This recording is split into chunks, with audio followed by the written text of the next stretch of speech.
నమస్తే, welcome to rhythm Telugu special story. జాతీయ ఉపాధి హామీ పథకంలో వేతన చెల్లింపుల విషయంలో కేంద్ర ప్రభుత్వం తీసుకున్న నిర్ణయంపై అనేక అభ్యంతరాలు వ్యక్తమవుతున్నాయి.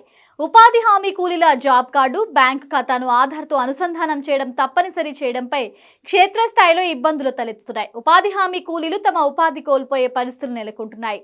జనవరి 1 నుంచి అమల్లోకి వచ్చిన ఈ నిర్ణయాన్ని వెనక్కు తీసుకోవాలనే డిమాండ్లు వినిపిస్తున్నాయి. వాస్తవానికి గత ఏడాది జనవరి 30 నుంచి ఈ విధానాన్ని తప్పనిసరి చేసిన రాష్ట్రాలు తమ డేటాబేస్ను అప్డేట్ చేసుకునేందుకు వీలుగా ఏకంగా 5 సార్లు పొడిగింపు ఇచ్చారు. అయినా ఆధార్ అనుసంధానంలో క్షేత్రస్థాయిలో తలెత్తిన ఇబ్బందులు ఉపాధి హామీ కూలీలకు శాపంగా మారుతున్నాయి.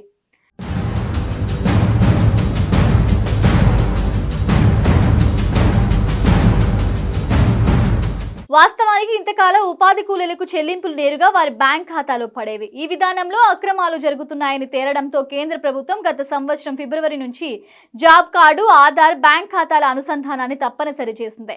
దీనికి గడువు కూడా ముగియడంతో నూతన సంవత్సరం తొలి రోజు నుంచే దీన్ని అమల్లోకి తీసుకువచ్చారు.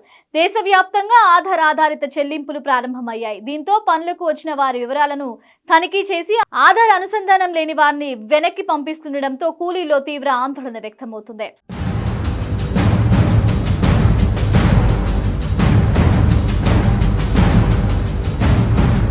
కేంద్ర ప్రభుత్వం లెక్కల ప్రకారం ఈ ఏడాది జనవరి 1 నాటికి 14.28 కోట్ల యాక్టివ్ వర్కర్లు ఉండగా అందులో 13.48 కోట్ల మంది ఆధార్ సీడింగ్ జరిగింది.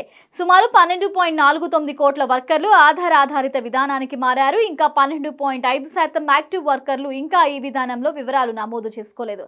దీంతో ఒక్క తెలంగాణలోనే 18 లక్షలకు పైగా కూలీలు ఉపాధి కోల్పోయే ప్రమాదం ఉందని చెప్తున్నారు.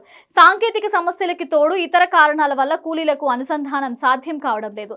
ఇటు కేంద్రం తీసుకొచ్చిన నూతన విధానంపై ప్రతిపక్షాలు కూడా అభ్యంతరం వ్యక్తం చేస్తున్నాయి.